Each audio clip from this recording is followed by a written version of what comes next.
दोस्तों आज की कहानी है बुआ जी। ये सब तो बउओं की बहानेबाजी है।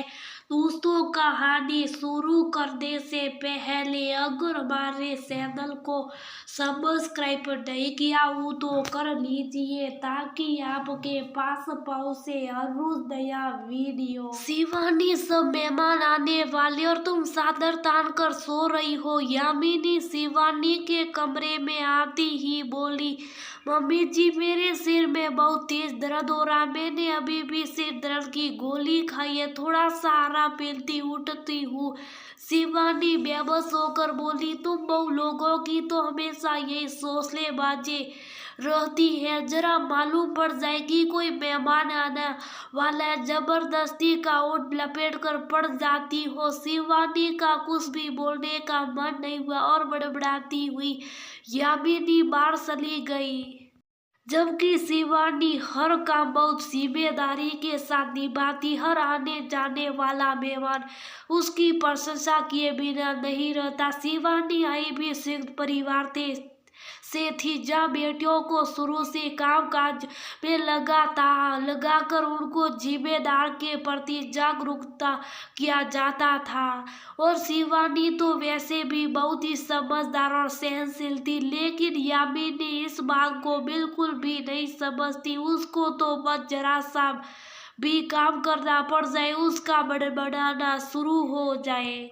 और आज भी बुआ सास और फूफा जी रिश्तेदार भी अपने बेटे के लिए रिश्ता देखने आ रहे थे। सुबह से शिवानी तैयारी में लगी पड़ी थी, लेकिन अचानक सिर में बहुत तेज दर्द होने लगा और उसने जल्दी से पेन किलर खाकर आराम करने की सोची कि बुआ जी के आने तक सिर दर्द ठीक हो जाए। लेकिन आज जैसे सिर दर्द उससे कसकर दुश्मनी निभा रहा था, सिर दर्द ठीक होने के बजाय और कुछ ज्यादा ही बढ़ गया।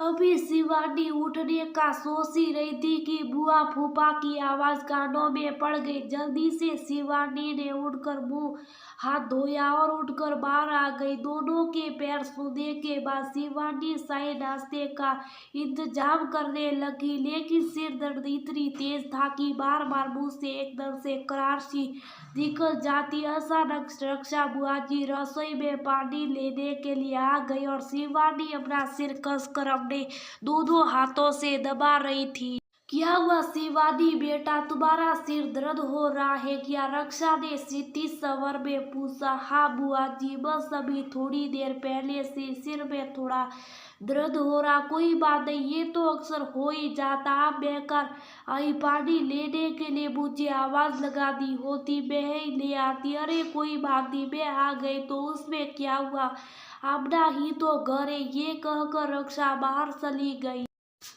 तब तक शिवानी शाही नाश्ता लेकर आ गई। आओ शिवानी, तुम भी हम लोगों के साथ ही बैठकर चाय पी लो, तुम्हारा सिर दर्द जल्दी से ठीक हो जाएगा। शिवानी वापस जाने लगी तो रक्षा शिवानी का हाथ पकड़कर बिठाने लगी। अरे तुम तो बहुत तेज बुखार है। शिवानी का हाथ पकड़ती सौंग पड़ी रक्षा।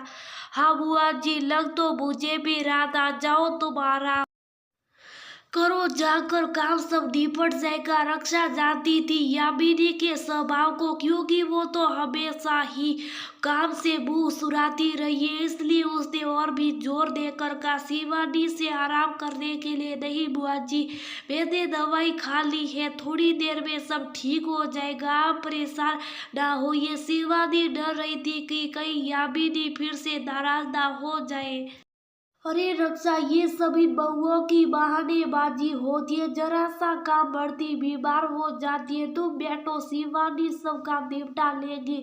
यामिनी सिरते हुए बोली, क्योंकि वो जानती थी कि अगर शिवानी लेट गई तो उसे रसोई संभालना पड़ेगा, जबकि यामिनी को रसोई संभालने का कभी शौक नहीं रहा। जो कुछ भी काम किया वो मजबूरी मैं ही किया। जब तक सासू माँ थी वो सब कुछ संभाले रहती थी, अब तो बहू आ गई तब तो और भी बिल्कुल मतलब नहीं।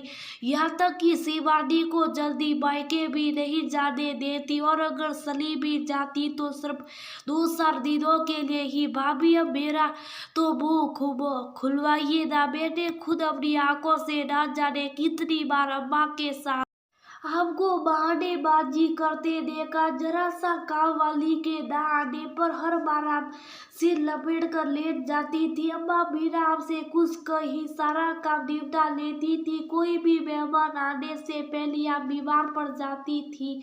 आप अम्मा तब भी आपसे कुछ नहीं कहती थी। शायद वो घर की सुख शांति उनको आराम से ज्यादा प्यारी थी। और रही शिवानी की, तो मैं तो जब भी आती हूँ शिवानी को रसोई में लगा देखती हूँ और आज तक कभी उसके चेहरे पर शिकन नहीं देखी। इन 7-8 सालों में आज पहली बार ऐसा हुआ है कि शिवानी मुझको परेशान लग रही है, और वो भी उसने अपने मुंह से नहीं कहा। मैंने जब उसका हाथ पकड़ा तब मैंने जाना रक्षा पता नहीं क्यों शांत ना रह पाई और शिवानी को आराम करने के लिए जोर डालने लगी। जाओ शिवानी तुम आराम करो, मैं अभी शाम तक तो हुई सब काम देख लूंगी।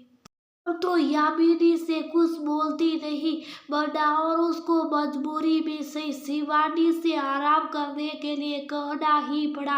रक्षा जबरदस्ती हाथ पकड़कर उसके कमरे में लेटा आई और अब तो यामिनी को भी बड़बड़ाते हुए मजबूरी में रसोई में भी जाना ही पड़ गया। अंदर कमरे में लेटी शिवानी सोच रही थी कि मम्मी जी का कुछ नहीं हो सकता, मैं जान भी निकाल दूंगी, लेकिन मम्मी जी को बिल्कुल भी नहीं समझ में आएगा। और उसकी आंखों से दो बूंद गरम गरम आंसू उसके गालों पर